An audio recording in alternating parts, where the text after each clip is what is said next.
All right, I'm going to introduce you today. Morning, everybody. Hopefully those dings go away soon. Sorry, I'm not able to mute them. But welcome back. Good to have you all. This morning we have a familiar face, Dr. David Tanaka, who's one of our faculty and has been in our division for 35 years. So wonderful, wonderful to have him here with us this morning, and certainly wonderful to have him in where I practice, in the Lowry Clinic.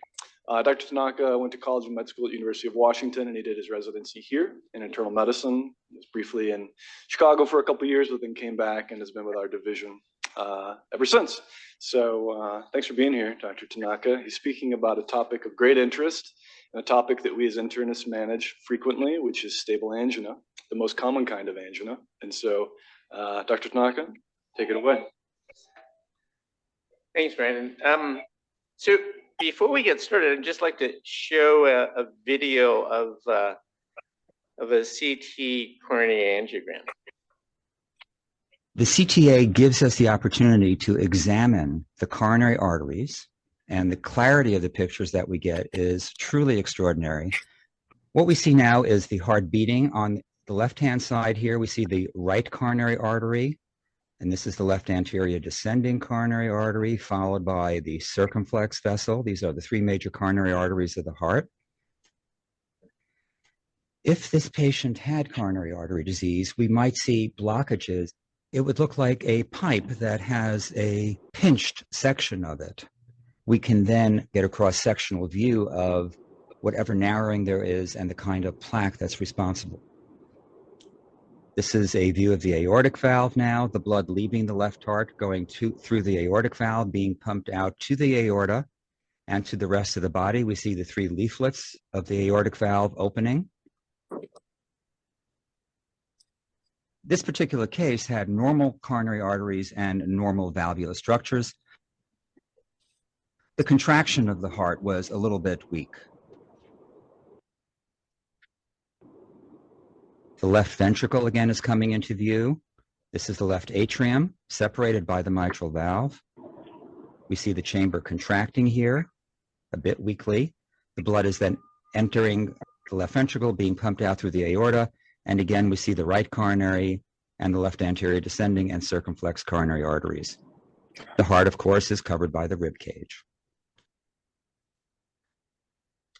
So let me see if that's kind of what we can see with CT coronary angiography. So evaluation and management of stable angina. I have no disclosures. So learning objectives. To incorporate new recommendations when evaluating patients with stable angina. So there are some new recommendations that, not all the societies agree, but we'll go over some of that. Understanding the advantages of non-invasive anatomic information and how that benefits our patients with stable angina. I've been a big proponent of functional testing for a very long time, but I think I'm being won over to anatomic evaluation. And then to optimize invasive coronary angiography, percutaneous coronary intervention, and coronary artery bypass graft for our patients with stable angina. There are specific indications for these, and we'll talk about that. So stable angina, there's about 10 million people with stable angina in the United States, and unfortunately, they have an increased annual mortality, which is between 3% and 4%. It's the most common cause of mortality and disability, and the cost currently is about $3 trillion, and it is expected to be $6 trillion in the not too distant future. A fair amount of money. So in terms of evaluating angina, we know that if it's exertionally related heaviness, retrosternal, that increases the probability of ischemia, and if it's a sharp pleuritic positional, that decreases it, and there's a whole bunch of things in between. So this is a table that I was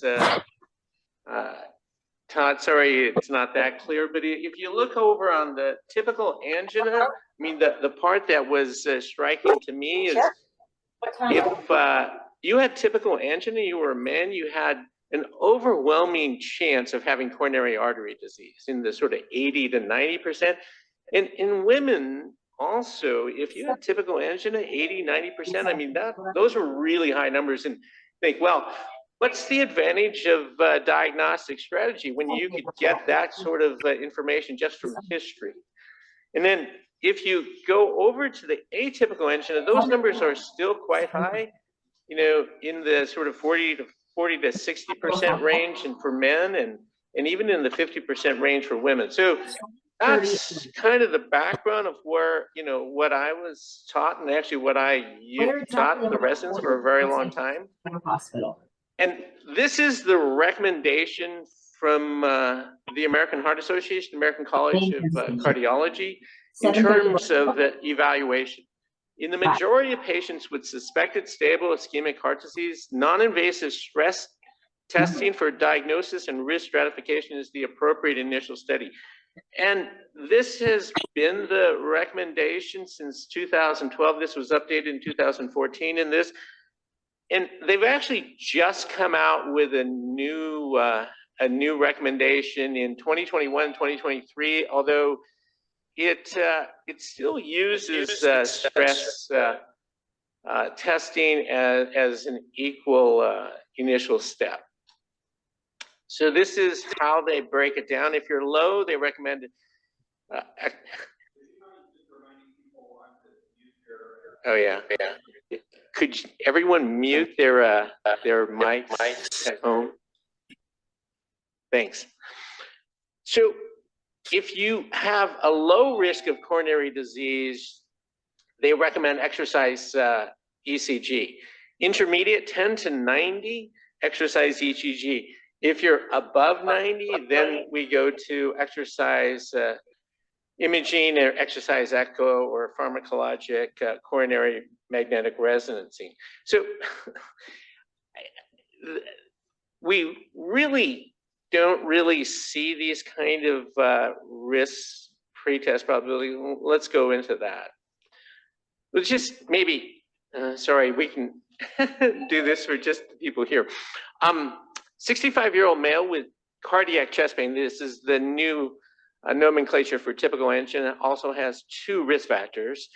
Probability of obstructive disease, is it 94% by Diamond Forrester, or is it 44% by the American Heart Association or the European Society of Cardiology, or 35% by the risk factor weighted likelihood model?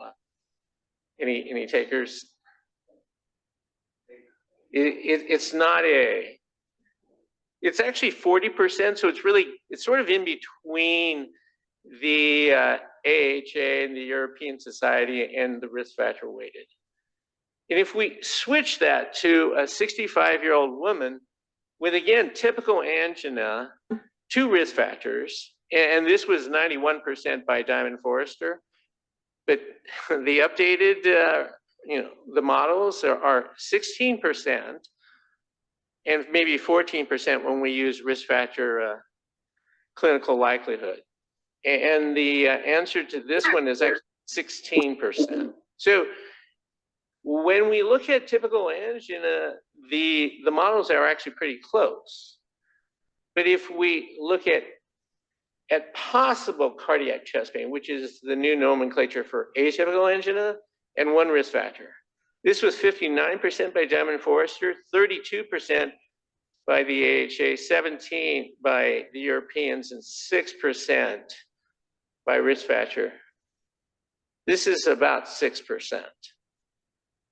So the American Heart Association vastly overpredicts this risk, and even the European Society of Cardiology overpredicts this risk. It's only when we add the risk factor evaluation into the European model that it gets close. And then if we look at the 50-year-old woman who has this possible cardiac chest pain, atypical angina and hypertension, it's none of those above, it's actually 2%.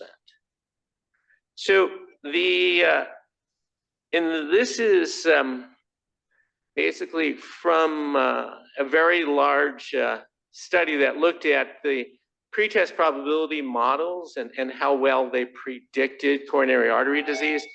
So 50,500 people referred for CT coronary angiogram, 54% women, mean age of 57. Typical angina was about 12%, atypical 50% almost, non-anginal chest pain 31, dyspnea 8. The number that ended up having obstructive coronary disease was only 8%. If we use those models, the AHA model would have predicted 16%, the European Society of Cardiology 11%, and the risk factor clinical likelihood was 5%. So it was sort of between the European and so if we look at these models, because it's still recommended that we try to determine people's pretest probability, this is the new American Heart Association model, and it doesn't break down the chest pain. It just gives you chest pain, and it gives you an upper bound of what that person's risk is, but it doesn't try to give you any idea of where that is, if it's atypical chest pain or non-anginal chest pain. This is the upper bound if you have typical angina. And then per the American Heart Association, if you're less than 15%, you're considered low risk. So all the light green are in that low risk category. And if you're above 50, that's considered high risk. And then people in the middle.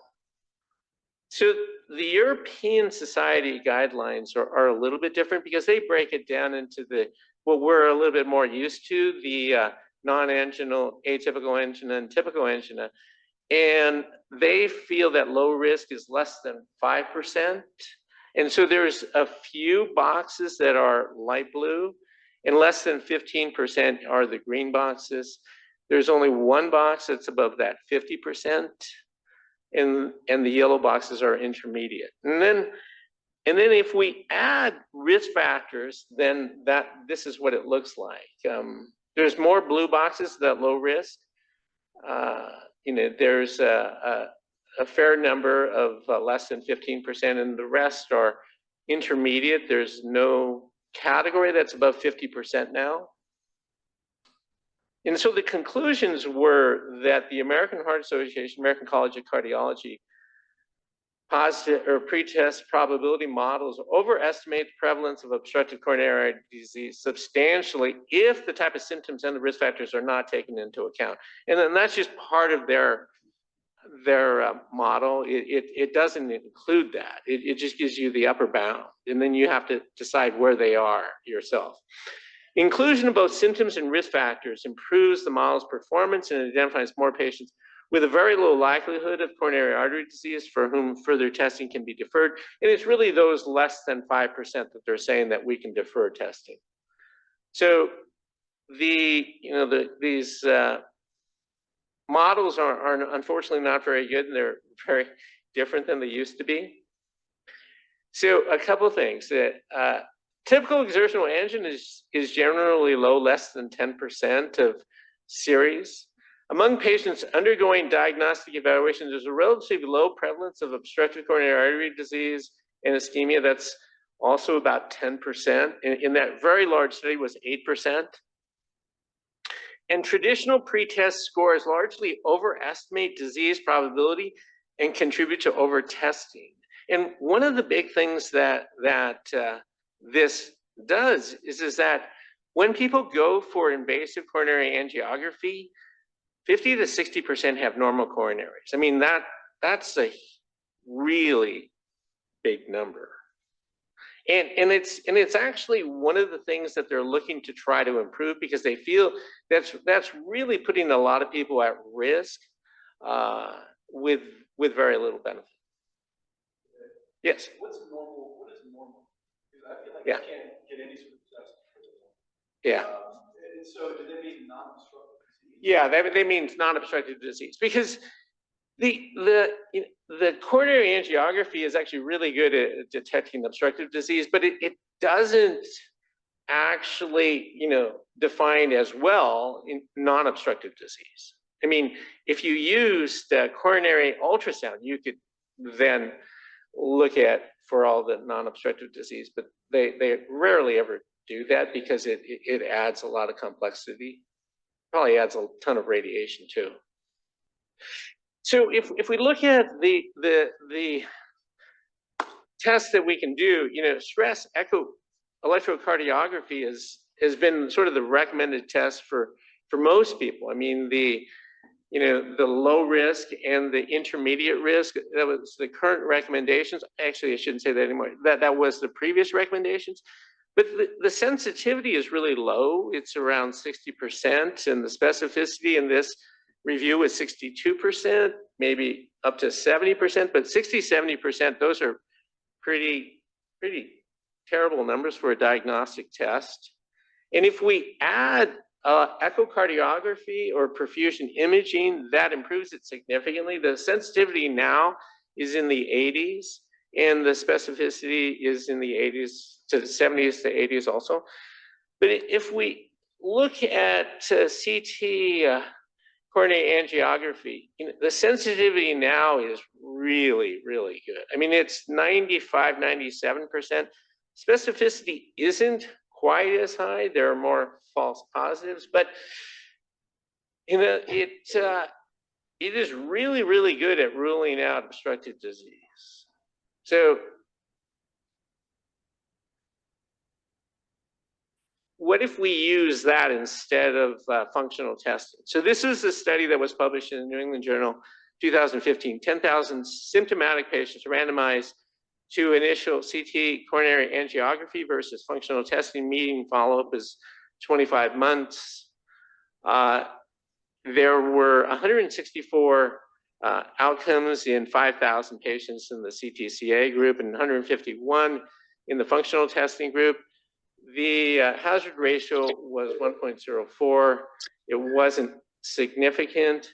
So their conclusion was in symptomatic patients with suspected coronary artery disease who required non-invasive testing, the strategy of initial CTCA as compared to functional testing did not improve clinical outcomes for median follow-up of 2 years. It wasn't better. It was maybe just a tiny bit worse, but not statistically worse. There was another study that was going along at the same time, the Scott Hart study, and it compared patients getting standard care and then standard care plus CTCA. So it wasn't trying to do CTCA versus functional testing. This was just an add-on. So the addition of CTCA to standard care clarified the diagnosis of angina due to coronary heart disease. It reduced the need for further stress testing, but it increased the use of invasive coronary angiography, and that was initially, and it changed the treatment regimens, and we'll go over what that means. So the follow-up at 1.7 years, it wasn't very long. There was a 38% reduction in fatal and non-fatal MIs, 26 versus 42, the hazard ratio 0.62, but it included one. It was very close, but not quite significant. But then what they did is just follow them for a little bit longer, 5-year follow-up. Now there's 48 endpoints in the CTCA group and 81 in the standard group. Hazard ratio of 0.59. Now it's definitely clinically or statistically significant. If you looked at the overall use of coronary angiogram, because that was higher initially in the CTCA group, they really look very similar. 491 in the CTCA group, 502 in the standard group.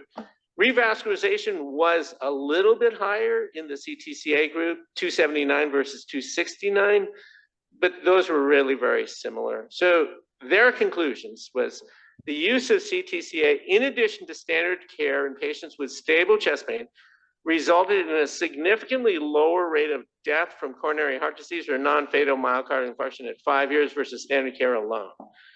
So that was actually good evidence that if we add on CTCA to standard care, that we may be benefiting our patients.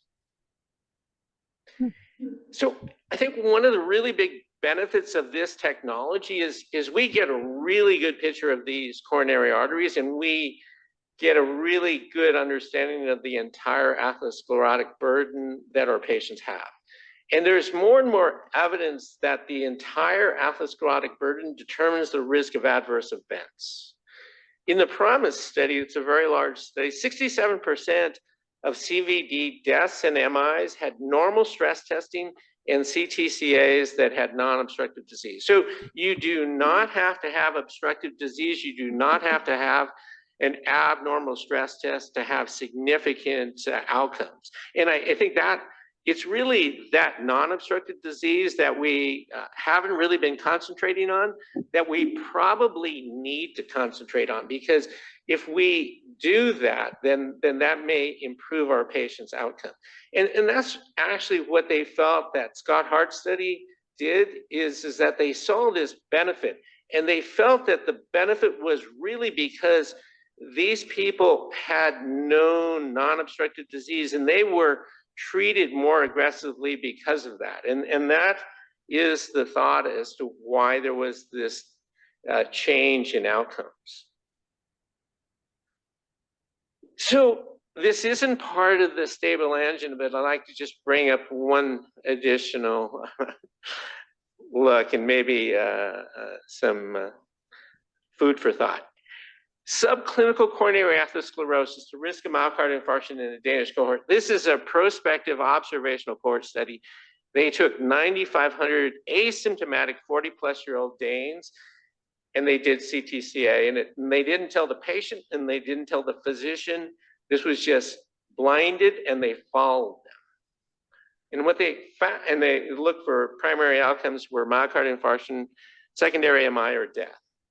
So 54% had no atherosclerosis. So half of the patients didn't have any, but 36% had non-obstructive disease and 10% had obstructive disease. This is in a 40-plus-year-old cohort with no symptoms.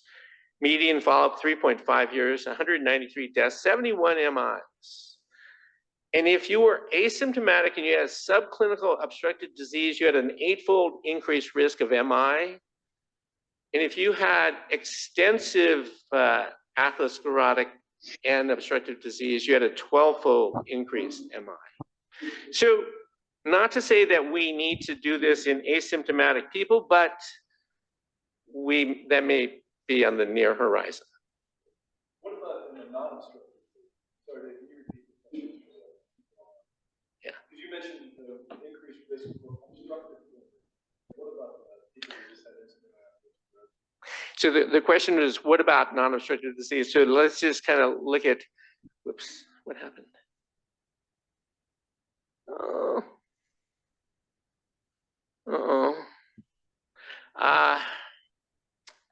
Sorry, let me see if I can, oh, here we go. So if we look at so the question was, what about non-obstructive disease and what happened? So if we look at myocardial infarction, and that's that first box, you can see the two lines on the very bottom are no atherosclerotic disease or non-extensive non-obstructive disease. And then if you look at the next line, that's non-obstructive extensive disease. And so if you have no obstruction, but you have extensive atherosclerotic disease, you're definitely worse. And then if you have obstructive non-extensive disease, it's the next step up. And obstructive extensive disease, it's the next step up. So, and then if you look at death and myocardial infarction, it's the extensive disease that seems to have the highest risk, and it's unclear why the obstructive non-extensive disease actually falls down a little bit. But so about CTCA versus functional testing. So the clinical trials report a higher diagnostic sensitivity for CTCA compared to stress testing for detecting obstructive coronary disease, as confirmed by invasive coronary angiography. CTCA without stenosis or plaque has a low event rate. From the PROMISE study, 3-year coronary artery disease event rate for negative testing was 0.9% in normal CTCA versus 2.1% in normal stress testing. So it's good for evaluating obstructive disease, and it's also good for predicting low risk. So, and I think we should just touch on the radiation exposure from these tests. So CT procedures have increased 20 times from 1985 to 2005, and cardiac imaging and interventional procedures are responsible for 40% of the US cumulative effective dose due to medical imaging.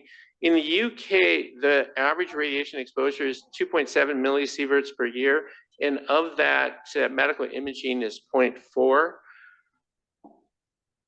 It's harder to get all these tests in the UK, right? Well, actually, so how much radiation do you get? So a chest X-ray is 0.02 of a millisievert. And coronary calcium testing, which doesn't use any contrast and is less invasive than CTCA, it's between 1 and 3 millisieverts, but actually that's gone down, and it may only be like 10 to 20 chest X-rays now.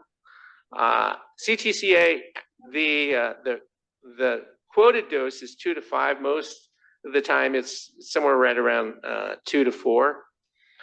But if you have a thin person and you can slow the heart rate down, you can get that radiation exposure down to 0.29, which is really low, only about 10 chest X-rays, 15 chest X-rays.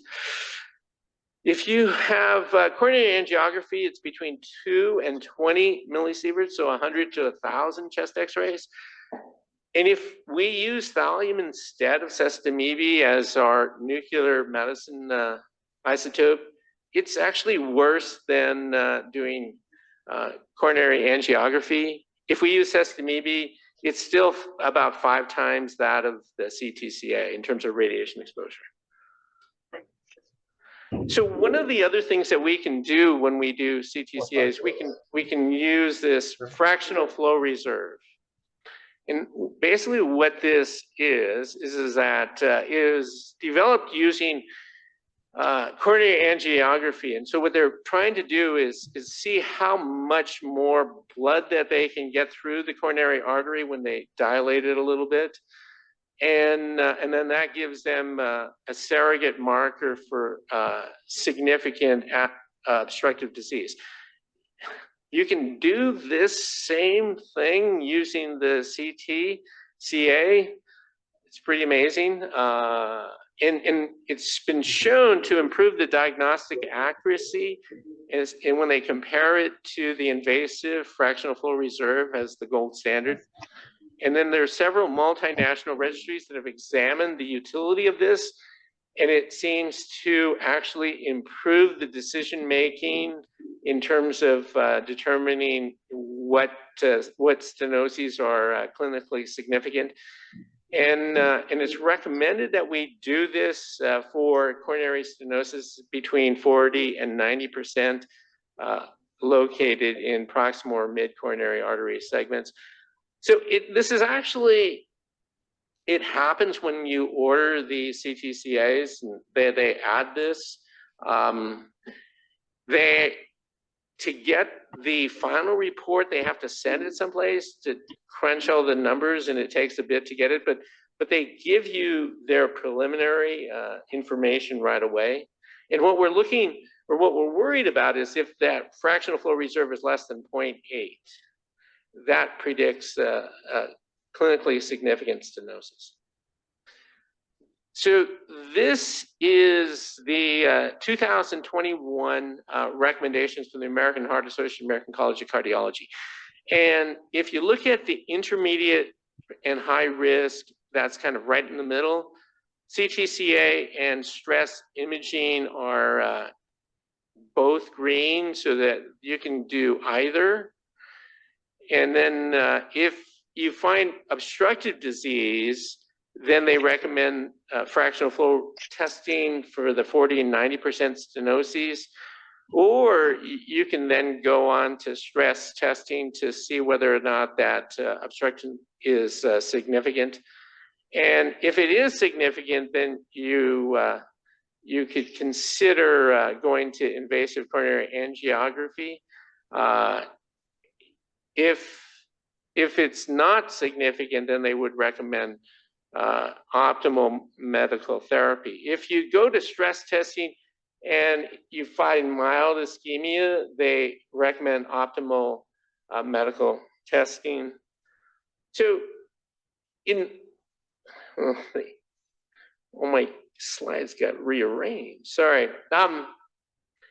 So when they talked about those, that extensive obstructive disease, this is kind of what they were talking about. Normal arteries, non-obstructive, non-extensive, obstructive, non-extensive, non-obstructive, extensive, and obstructive, extensive. Sorry, let's go back.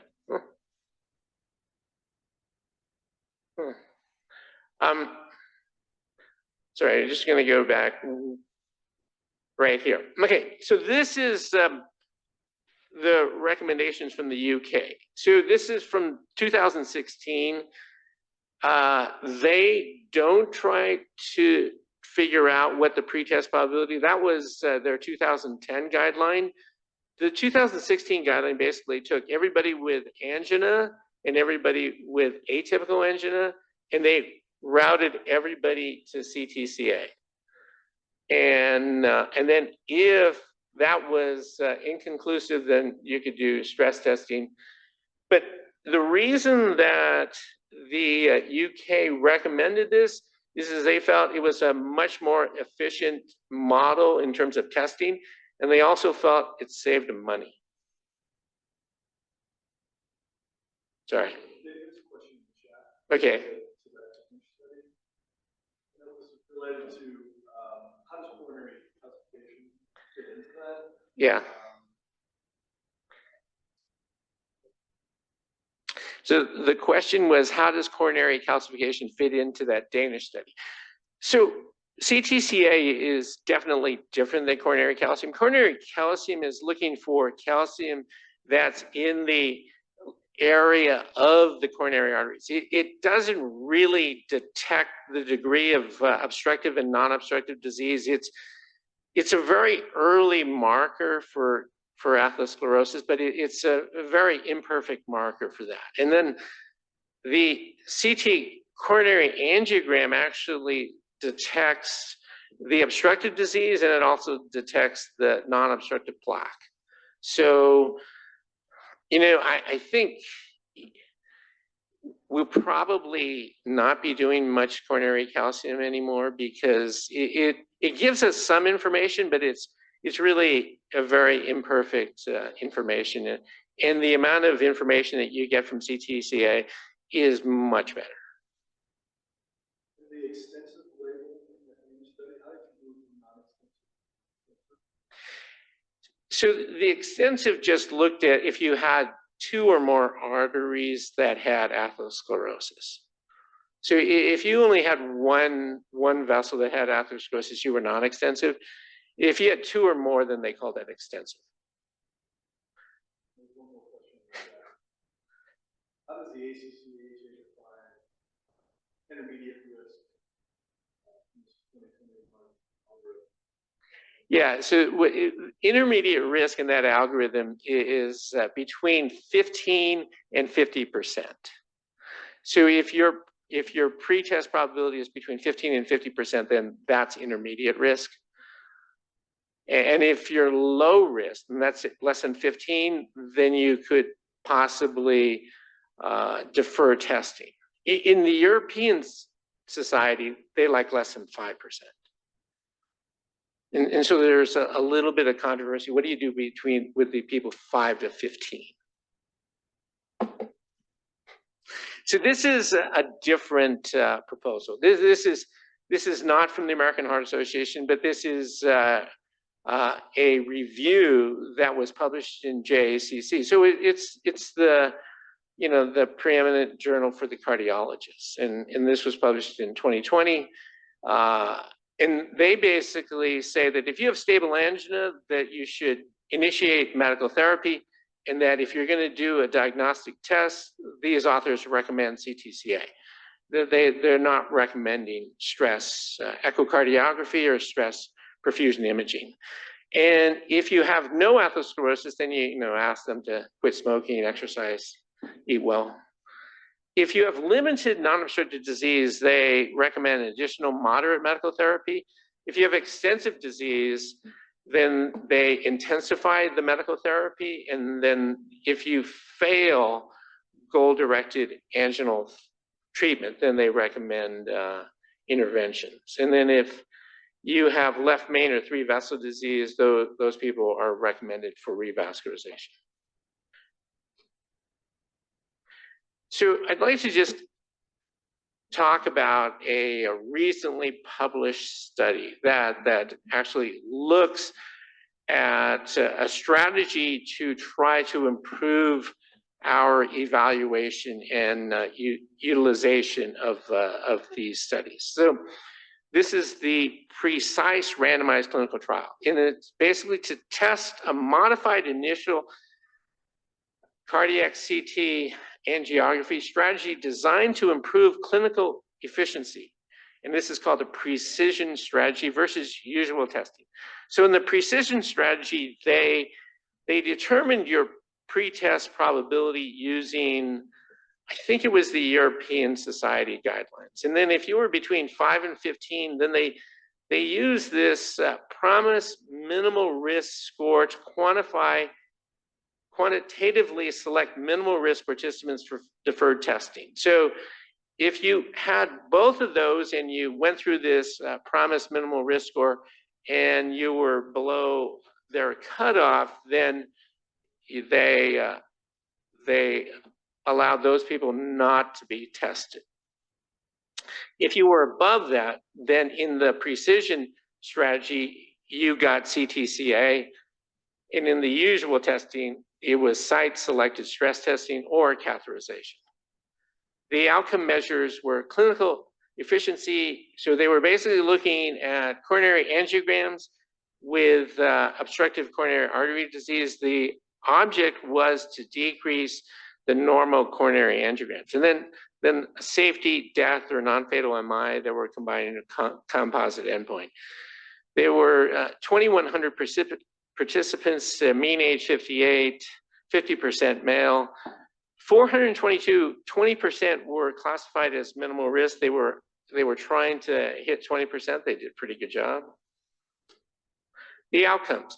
So if we looked at coronary angiograms without coronary disease, there were 27 in the precision strategy group, 2.6%. In the usual testing, there were 107. So a significantly higher percent had no obstructive disease. But 10.2% actually is better than usual. But the hazard ratio is significantly favors the precision strategy. If you look at composite death and MI, they were fairly close, 18 and 12, 1.52. The hazard ratio includes 1. Non-fatal MI, 13 and 5. That's a little bit troublesome. Hazard ratio 2.65. It's very, very close to being statistically significant. If you look at lipid lowering and antiplatelet medicine used, the precision strategy definitely had a higher use of these medicines. It was felt because of the CTCA defined patients that had non-obstructive disease. So their conclusion was the strategy using deferred testing for minimal risk and CTCA or without, with or without fractional flow reserve for others increased clinical efficiency as assessed by cardiac angiography without coronary artery disease. Death or MI were infrequent and not statistically different in the two arms, although MI events were numerically higher in the precision strategy. That is somewhat concerning. So these results obtained while reducing testing use, increasing diagnostic yield, and increasing preventative medical therapy use. So the goal of the study was to show that you could find a number of patients that you could defer testing, and that if you use this strategy, you would increase the efficiency of coronary angiograms. So let's just look at stable angina goals. So the goals of treating stable angina is to improve event-free survival, symptomatic improvement, physical functioning, and quality of life. So we want to have people live longer and we want them to have fewer symptoms. So the way to improve event-free survival is to try to ask our patients to live a healthy lifestyle and to quit smoking. Statin therapy is the primary cholesterol level-based treatment for CVD risk reduction and should be administered at the highest intensity tolerated among those with stable coronary artery disease. And so this is kind of a new recommendation in terms of how we should approach statins. It's not just, moderate or high intensity. It's really trying to get patients with known disease on the highest tolerated statin, trying to drive their LDL down. And the goal here in terms of LDL is to decrease the LDL by more than 50% from their initial starting point. And then sometimes, that might be trying to get it less than 70. It's kind of a moving target. It's not always well-defined. So if more intensive reduction of LDL is desired, SMEB or PCSK9 inhibitors have shown modest incremental risk reduction. Antiplatelet therapy, aspirin or clopidogrel for aspirin intolerant, low-dose rivaroxaban, 2.5 milligrams twice daily in combination with aspirin reduces death and ischemic events compared to aspirin alone. But the amount of decrease was almost completely offset by increased bleeding. So that's not a universal recommendation. It's sort of, do you fear MI or bleeding? Anyway, so I don't recommend aspirin for people without symptoms, and I haven't recommended aspirin for people that have, positive coronary calciums. But maybe I need to recommend aspirin for people that have, non-obstructive atherosclerosis by CTCA. So revascularization versus medical therapy. Results from large clinical trials support medical therapy rather than revascularization as the initial management strategy for most patients with stable ischemic heart disease. So the available data support revascularization only for specific patient subgroups in contrast to the prevalent practice pattern. This is written by a cardiologist. So the number of percutaneous coronary interventions and bypass, and probably the bypass stuff is for significant, for like left main and three vessel disease. But the PCIs, there was when these studies came out and said there was no survival benefit, there was a huge increase in the number of interventions that were coded for unstable angina versus stable angina. So the criticism from the cardiologist was that they continued to do the same number, they just changed the indication from stable angina to unstable angina. So in terms of bypassing, it's recommended for left main disease, three vessel disease, two vessel disease with proximal LAD, multivessel disease with decreased ejection fraction or diabetes. And those recommendations aren't not entirely felt to be, necessary by everybody, but probably the left main and three vessel disease and the other ones, the decreased ejection fraction is probably a more solid indication.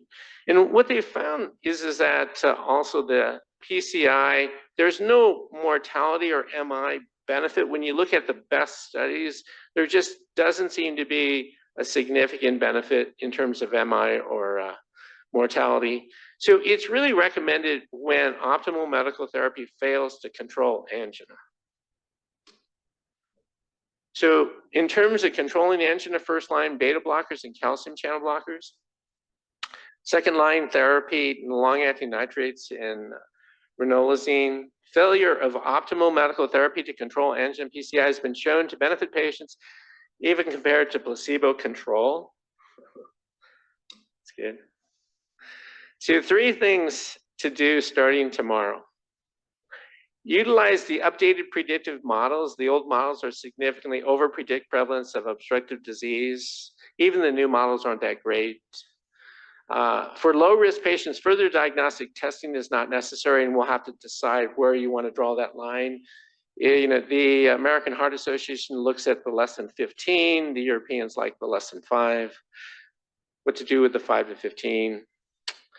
We might be looking at that precise data. I think it's a little bit troubling that there were more, non-fatal MIs in the precision strategy, but that might be kind of the way that we're going to be going. CT coronary angiography should be considered first line for patients with intermediate risk coronary artery disease. This has many advantages over functional testing: better sensitivity, ability to detect non-obstructive atherosclerosis. I think that's probably the biggest thing that that this gives for our patients, and identify patients that could benefit from revascularization. So it's very good at detecting 3 vessel disease or left main disease, and we should treat non-obstructive coronary artery disease as aggressively as obstructive coronary disease. So I think the prevalent thought was if you corrected obstructive disease, those people would live longer, have fewer heart attacks, and do better. That do better with angina, I think that one is, when we, treat obstructive disease, that outcome has been seen. But the fewer heart attacks and living longer, we haven't seen that. So I think we need to go away from looking for obstructive disease to really looking at the total amount of atherosclerotic burden and then treating that as aggressively, because I think the medical therapy for atherosclerosis is really sort of what's driving the benefit that we see in the Scott Hart study and probably a number of future studies. So one of the things that I think is probably going to be coming down the line in the future, because of that Danish study that looking at those 10,000 people without any symptoms, is we probably do need to, at some point, determine how much atherosclerotic burden our patients have, and then use that to determine how we're going to treat these people. Exactly when that is and how we determine that, I think that needs to be studied. It is being studied. There's a new Scott Hart study that's kind of looking at that. There's a new Danish cohort that's looking at that. So hopefully more data soon. Questions? Mark. How do you use this as primary prevention? So I'm thinking of a patient comes in who's got a high risk score, asymptomatic, and doesn't want to do I just personally use coronary support. What's the cost difference? Yeah. So the question is how do we use this sort of in primary prevention, and what's the difference in terms of cost versus CT calcium versus CT coronary angiography? Well, one thing, CT calcium is not covered by insurance, and so patients have to pay for that. But you can get a CT calcium score at multiple places for about $100. Even the university, I think it's like $300, $200 to $300. Is it what, 150?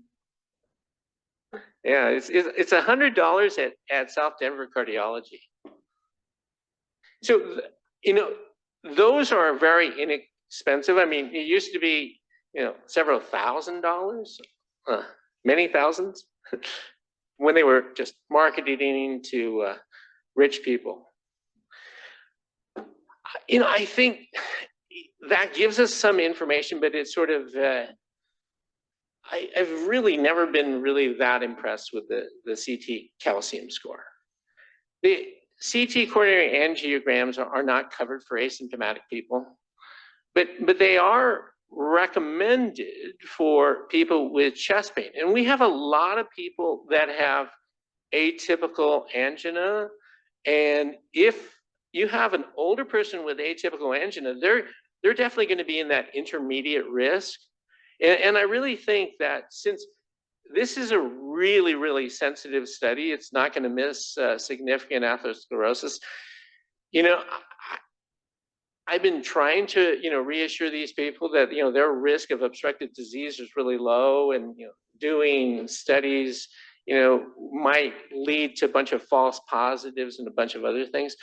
But, I think the thing that we need to do in terms of evaluation is that we probably need to be ordering this on a lot more people that have these atypical chest pain that are older.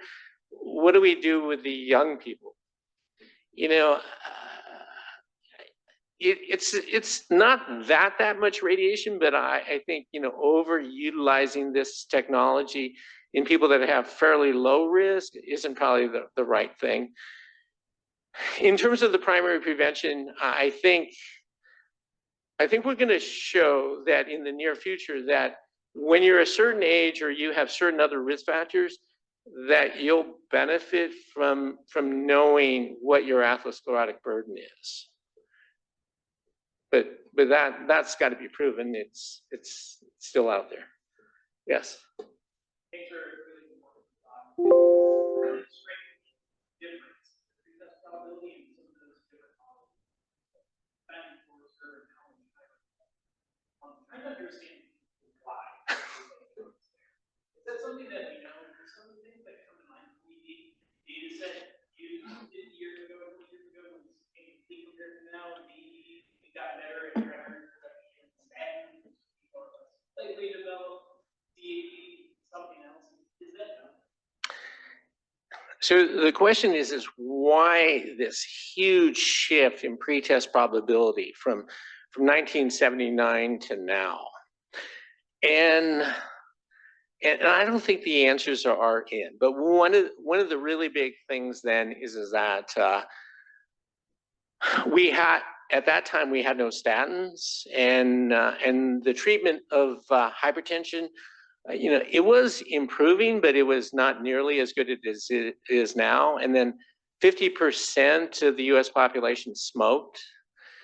So the chance of having, coronary artery disease for, a 50-year-old man was much, much higher.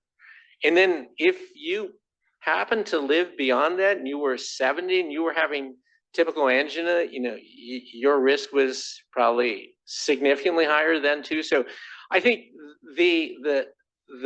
what's happened is that we've been able to shift the age of onset of coronary artery disease significantly because of all those things. We're treating hypertension better. We can treat cholesterol. The number of people smoking in the US has gone down dramatically, depending on where you live. I mean, I think it's around 20-something% in Colorado. But so I think those are sort of the factors that are sort of driving this. But we definitely know that when you look at the people undergoing evaluation, the number of people that have obstructive coronary disease has gone way down. So if you look at really big, groups of people getting testing, 10% positive, that's pretty typical. Paul. Very small percentage of patients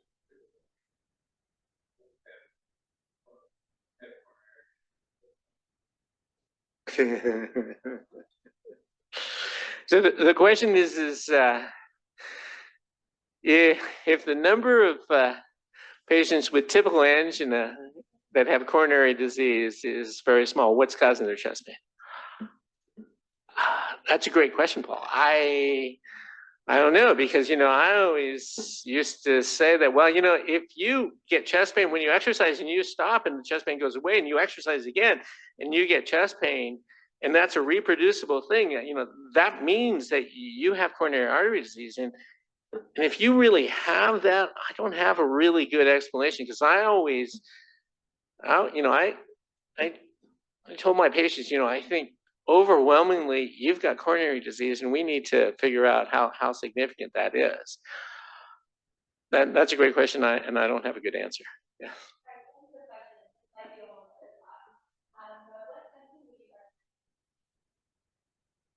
Sorry, oh yeah, So the question is what test would you recommend for a patient with renal disease?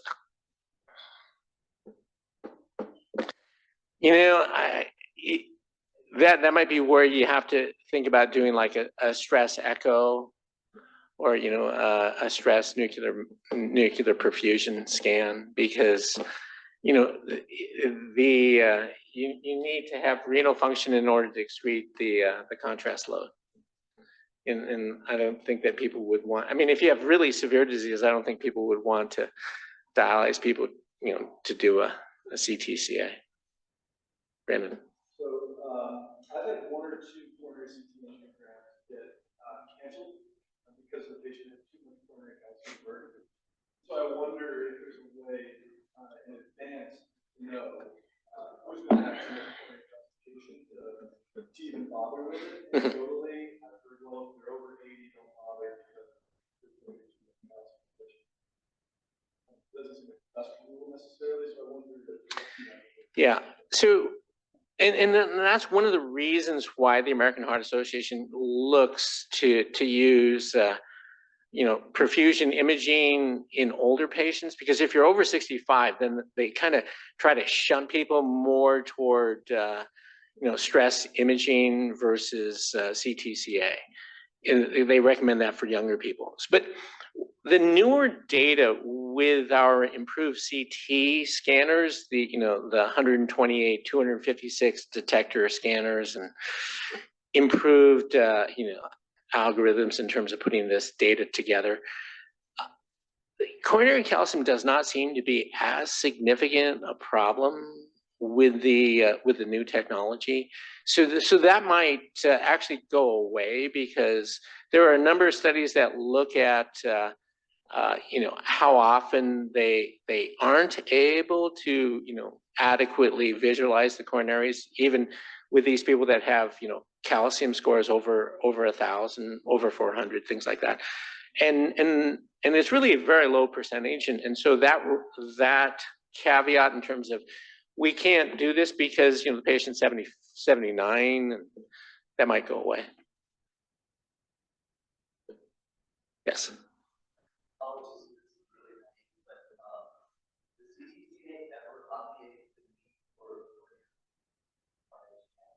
Oh.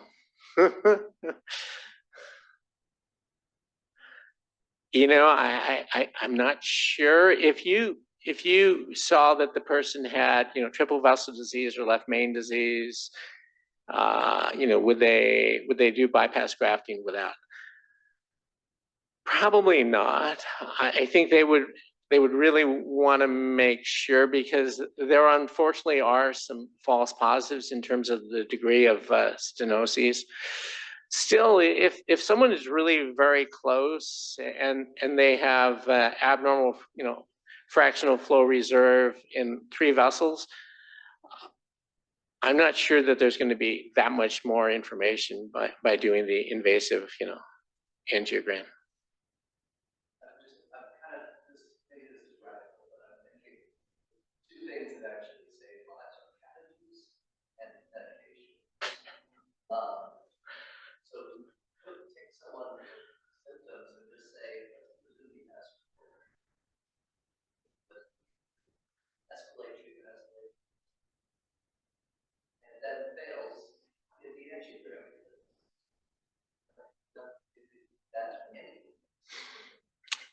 So yeah.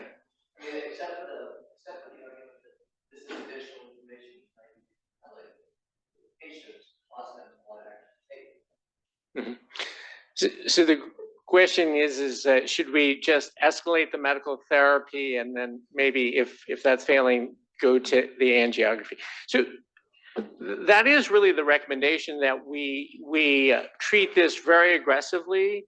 And then if your patient is failing optimal medical therapy, they're still having angina, that those people need to be evaluated for either, stent placement or bypass grafting.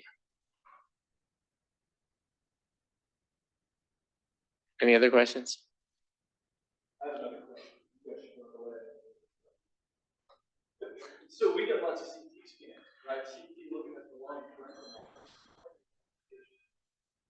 Is that coronary disease? Presumably the answer is yes. So it's at least a marker of atherosclerosis. What should we be doing with it? Yeah. Therapy if you're not on for, add an aspirin if you don't think you're at bleeding risk. Yeah. Get a formal test. Maybe I got the CT because you had a breathing problem and your burn was normal, so now I persuaded to get a coronary evaluation. I don't think there's a clear pathway there. Yeah. I just wonder what it is. So the question is what if you see coronary calcium on a chest CT that you're doing for a different reason? And I think what we can utilize that is that that's evidence that the patient has some degree of atherosclerosis. The difficulty is, and if it's extensive, I think we should probably consider that extensive non-obstructive disease or extensive, possibly obstructive disease, and